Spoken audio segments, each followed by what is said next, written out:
Here, another edition of Film Talk, GameItAll.com. Just before we get going with my guest today, I have a quick sponsor piece to read here. Sponsored by HostGator.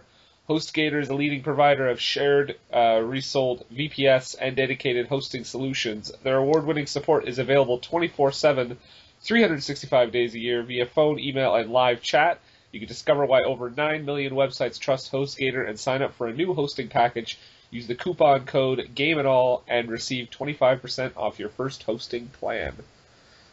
All right. So we have here my guest today, Odin Ozdil. That's right. Pleasure All to be right. here. Thank you. Thank you very much. And director of California Winter, a movie that I don't know if this is correct, but I saw it on IMDb. Was this released originally or set to be released originally in 2012? Is that what it is? So that's been a tricky one. This is my first feature, and we're just hitting all these bumps that are more common than one would realize. We began sending it out to festivals in 2012 before post was even finished, and I think because Amazon.com owns IMDb, or I'm sorry, owns Without a Box, which is a platform that filmmakers submit their film through. That date popped up on it. So underneath, it actually has a different release date, but that 2012 is a little bit confusing at first. Yeah. Okay. Yeah. Okay, so it wasn't actually 2012. Right. It wasn't available in 2012, and then I thought yeah. I thought that was odd. I was like, well, it's like didn't this movie just get released like last year, this year? Yeah, we were on fumes back then, and then started submitting it, but then it wasn't until recently that we really got a good distributor and a PR guy and everything in play. It's not uncommon for a lot of indies to have a really long cycle, even once the film is in the can, for it to actually get out into the public. So, Yeah, and then sure. people look at it and they think the film's actually been available for that long, and it's a confusing conversation because in a sense it has been, but no one really knew it was out there. And now, before we get going too deep into this, I just want to ask you, what platforms can people purchase this movie from right now? So they're just beginning to roll it out right now, just Amazon Prime and Amazon Instant, and then I think the iTunes is what's coming next, and the distributors in talks with a lot of the other ones, with the Hulu, and I think it's even going to be, she has a lot of other films on the Xbox and PlayStation platforms. So it's a surprise to me as I keep getting news every few weeks of where it's going to go next. But iTunes is our next one. Okay, awesome. Yeah, it seems to be a big difference these days is that you have that availability to get these platforms. Because I mean, 10, 20 years ago, Right. you had to pretty much just get a distributor or get a release on DVD or something, right? At least now you have another means of getting it out there. Right. Along with tens of thousands of other films. So even Yeah, though you're available, people don't know to go to it without that's true. without some word of mouth. Yeah, and I recently talked to someone who said there's an option that independent filmmakers don't often like to go with, and that's Netflix. So we'll talk about I'd that. be happy with Netflix. I mean, the money doesn't come back to you, but then at least people get to see your work. So That's true. yeah. I mean, if the filmmaker isn't the one that put all the money in, then I think that is a good option for the filmmaker. But the investors and the distributors, understandably, once it's on Netflix, no one's going to know it's out there. I mean, no one's going to go to the other platforms, so you won't generate the income. That's true.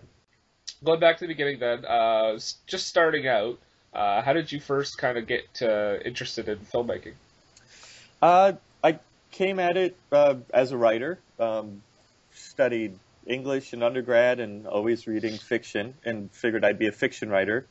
Took a couple of classes, film courses and a screenwriting class in undergrad, and when it came time to apply to grad schools, I realized my screenwriting sample was the best thing I'd written, send it off to some film schools. And once I got in, I never looked back. And the program I went to, I did my MFA at Columbia, New York. Their first year is really integrated. Regardless of what you want to focus on, you do a lot of production classes. So even though I went in to be a writer, you take film classes and acting workshops, and ultimately I just realized that the filmmaking part, the production part, is just another way to tell stories. It's just another way to write stories. You're using a camera and angles, and also the way the program worked. You paid the same amount of money whether you were a writer or director, and the directing students got access to the screenwriting faculty as well. So it was more bang for your buck. But yeah, that's how I got drawn into the filmmaking part. Okay. And would you say anyone in particular, director, writers, held like an influence for you going into it? Yeah, definitely. Well, at least, yeah, some early Polanski, and Scorsese as well. I liked a lot of the French New Wave stuff, and Coen Brothers always. Yeah. Yeah. Solid choices. Okay. So I was I've talked with a few people who talk about their first feature film, and this is your first feature, Yeah. right? And I found a lot of times your first feature is like almost like your most personal film.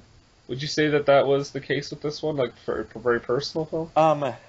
So in my head, I have two answers for that question, and I'm gonna see if I don't get too mixed up doing it.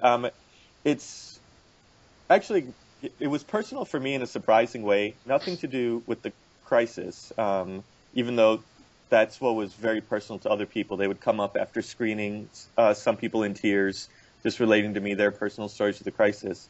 And I'd worked on a documentary film where I was profiling a lot of people who lost their homes to the crisis, so it impacted me, and I really wanted to make a film about it.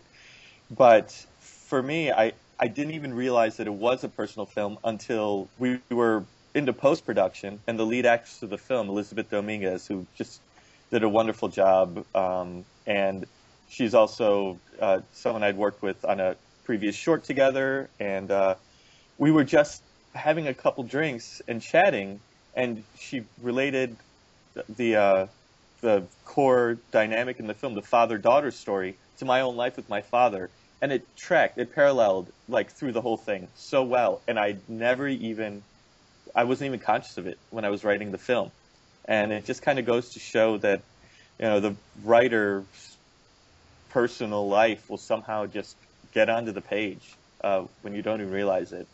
So subconsciously, it was a personal film. Absolutely. Wow. Yeah, that's incredible. I was going to mention the relationship between the father and the daughter because that seemed kind of like it had some kind of like autobiographical influence, even if it wasn't intentional. Like I kind of picked up on that, so that's interesting that you mentioned that. Yeah, so there's a lot of. Would you say there's just your top like two themes? I guess were like family and redemption. Like it seems to me that those would be the overlaying themes of the movie. Absolutely, family and maybe something along the lines of self-reflection, more like asking yourself what is important to you. What are you going to take a stand on? And it plays out through a lens of redemption. Like the need for redemption forces her to act in an honorable way, ultimately. Yeah, and I like that she's kind of a little bit morally questionable at the beginning. Mm-hmm. You kind of like because if you have a character that's not doesn't have any flaws like that, it can be kind of you don't really feel attached to that character, right? And I feel like that adds a certain layer to the character. So kudos on that. Yeah, yeah. I mean, she kind of goes into it with a naivete that's almost forgivable.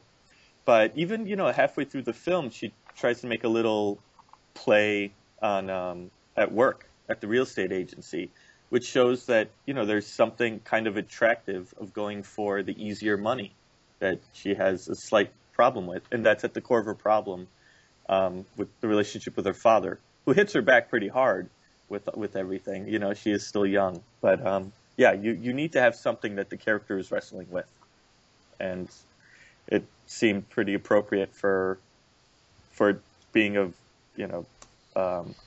of all the things that led to the crisis, for it to be something that dealt with financials. So. And you have a couple of real heavyweight actors in this movie. The cast is good, is uniformly like they're solid throughout, but you've got two big ones, Michael Ironside and Eric Avery. Yeah. And yeah. Eric Avery's been in a lot of great movies, but the one thing I'll always recognize him from is Mr. Deeds. That's the first thing I notice whenever he appears on screen. But no, they're two. What was working with those guys like? They're two heavyweight actors. Oh, unbelievable. Eric was directing his first feature at the same time, and we ended up sharing resources. And I would shoot in the location, then he brought his crew in to shoot on the location. And so that was just a nice little touch to our working relationship there. And Michael Ironside, man, what okay. So I don't know if this would even come back to me, but it was first day of shooting, as is often the case with a lot of films. You have a cat and a dog. I just saw it go by. The first day of shooting, you just shoot a lot of B-roll and a lot of exteriors, things like that, for the crew to get to know each other, because we haven't really worked together yet, and we got a month ahead of us. So second day of shooting, like actual scenes, was the first time I'd ever met Michael Ironside. And we got the script to him. He liked it. He let us know he wanted to do it. That's enough. Like, you don't bring in a guy like that to audition or anything. So I'm meeting him. He comes on the set. We shake hands. Good to meet you. Great script. And I'm like, I'm honored to meet you, sir, whatever. And then, within half an hour, we're shooting our first scene, and it's him driving around in a cop car. And he's in the front seat, and I'm in the back seat with the sound guy and the DP. And we've got a little radio for the follow car. There's another car following us to get some shots. And we were amazingly low budget. So we didn't really have the proper permitting, let's just say. So he starts up the car. We're about to take off, and he turns back to me, looks over his shoulder, and he says, "We got the permit to drive this thing, right? Or else we're impersonating a police officer, and that's illegal." And I don't want to say no to the guy. I'm not exactly sure if we do or not. So I radio back to the producer in the follow car, and I say, "Michael wants to know if we're all good to drive this thing, right? We don't want to illegally impersonate a police officer." And you hear the producer just hem and haw for a few seconds, like, oh, geez. Yeah, tell him it's all right. And then so I close the radio, and I just say to Michael Ironside, "It's all right." And he goes, "You lie like shit." That was the greatest moment on set I've ever had. Michael Ironside tell me I lie like shit. But he drove. He was totally cool. And, we never got to the bottom of that one, and I'm glad. You got through it. Got through it. That is pretty funny. That'd be a hell of a story, too. Yeah, we had to stop the film because we got in trouble for impersonating a police officer.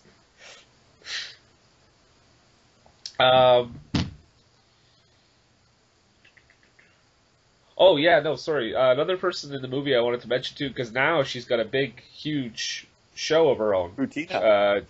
Yeah, Jane the Virgin. Yeah. She's in the film as well. Gina. Excuse me. Yes. I say Rutina. She's Rutina Wesley from True Blood. She's also starting a show for the Oprah Winfrey Network. But yeah, Jane, of course, is now the biggest talent that is associated with the show, right? Yeah, that's huge. How did now when you cast her, was she at all like known at all or? No, she hadn't hit yet. She just did a wonderful job, and you could tell she was talented. I wish I could have given her a bigger role. She really was so great to work with, and she's only there for a moment with I believe Louie Allegra is the other actor that shares the screen with her. And we have some friends in common. She came from, I have friends in the Atlantic Theater Company. It's Mamet's school of actors, and they hang with her, and I just hear updates from her, and it's just amazing what she's up to. Amazing. That's awesome. Yeah, because she's doing pretty well right now. Yeah. And she's really gracious about it all too. She has a program. She's highlighting young new talent, and she's seemed really good to work with too. That's good. You mentioned something about I'm sure it's everyone's favorite stage of filmmaking, post-production. What did you run into any good? I was saying post, and I meant more like sales and distribution. That's where. Yeah, that's what I meant. Like once the movie was wrapped, actually getting it out there. What were some of the struggles you faced with that? You really need a PR budget, and the post house we worked with, Post Haste is their name, based in LA, and they do stuff for Sony and the networks, really high end stuff, and they take on a film here or there just kind of as a favor, and for their newer guys to cut their teeth on a little bit too, and we get to work more in the midnight hours and things like that. And I mean, their newer guys are still incredibly well trained and have great experience. So we went into post without the money we needed for post, and they helped get us through. And the whole film had started like that. Even the financial support we had, the actors coming in really worked far below what they generally would.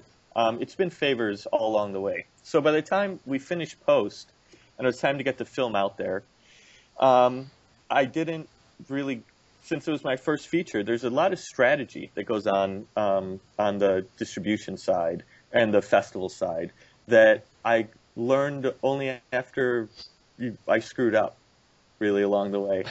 So I just didn't know how to really build the team I needed, and to sign the rights to the right distributor. And you spend a lot of time looking for sales agents and not really approaching maybe some platforms that you could have approached directly. And there's just a lot of things that all of a sudden, boom, there goes 3 years and a couple extra waist sizes, and you're living a new life with a new girlfriend or whatever.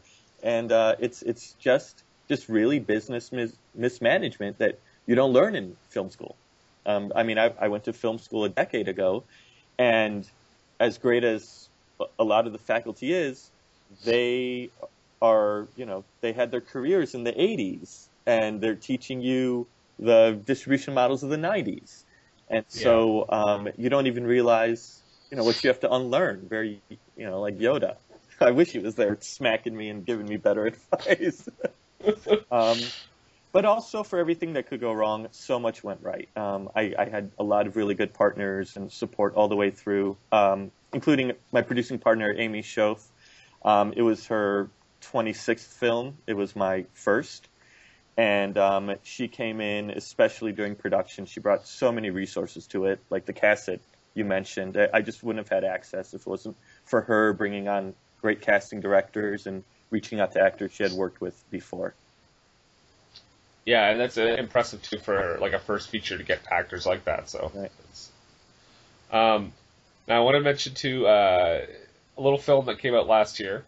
When you heard about The Big Short coming out, were you like, or what kind of reaction was it? Like, because I want to say it's similar in the sense that the story it's about the housing crisis, but I mean that's pretty much where it ends because it focuses more on like the higher end. The Wall Street brokers. It's the insiders. And actually, when it was coming out, I really wanted California Winter to come out at the same time so we could kind of counter-campaign with it.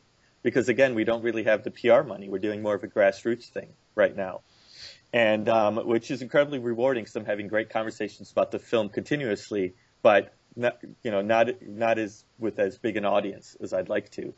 And so I think in a way it serves as a companion piece to The Big Short. The companion piece, or The Big Short, is more about the insiders who could in a way see this coming, but it can only take place, in like the ivory towers of Wall Street, whereas California Winter can take place on on any street, basically in any city in America.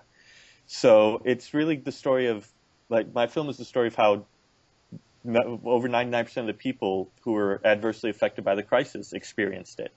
And I think, in the way people share their personal experiences with me at the screenings and everything, it's just a much more personal story. Yeah, no, for sure. Yeah, no, that's interesting that you mentioned that. As kind of like a counterbalance to The Big Short, where that focuses more on the elite. They have a little bit of personal, but not as much. Definitely not as much as this one. And then this movie is all like personal, everyday lives. Do you have any like personal experiences surrounding that, like back in 2008? I don't. I was working on a documentary basically as a cameraman, where we were profiling a lot of families that lost their homes. So and who were just going through foreclosure, and their like bafflement and bewilderment at what was happening, because they really didn't know. I mean, of course, a lot of people were, you could make a case that they were taking advantage of the system, but a lot of families just didn't know, so it wasn't personal in that sense, but seeing a lot of families broken up and getting to know the people I was profiling, that's as personal, or that's as close as I got to it. Actually, A. Martinez, who played the father, and is really just, I think it's a standout performance. I think it's an amazing performance. He was adversely affected by the crisis. I know it affected him personally, financially, and he had to sell his home during the crisis and move out of a community that he really loved. So that's definitely been a part of the experience for him, and we still chat. And it was a hard time for him, for sure. So he channeled it. Okay, so I was going to say that's good for him then, because that's his role, is that he's basically almost being forced out of his home due to lack of payments or whatever, right? Exactly. So. Now, do you have any projects you're working on or thinking of or writing right now you want to mention? Yeah, actually, I've one titled Pixel Garden, and it's kind of a rock and roll rise and fall story set in the world of the video game industry, kind of like a social network / Silicon Valley, and it follows like kind of a band of disparate oddballs as they create a small game, like a Tetris or Candy Crush. It becomes really popular, and they sign with a larger developer, Herculean Games, which is maybe something akin to EA when it was swallowing up all the little studios back in the 90s. And it's, egos clash among talented people, and are they going to deliver their next game or not? And it's kind of a fun ride through a world that we haven't seen yet on screen, that I think there would be a huge audience for. The script is written, and that's what I'm pushing next. Okay, so you're just waiting to get the lockdown cast and shooting. Oh no, I don't have any financing. I have nothing. But the script is written. Done. The script is. Okay. It's always going to be rewrites, but it's there. Awesome. Yeah.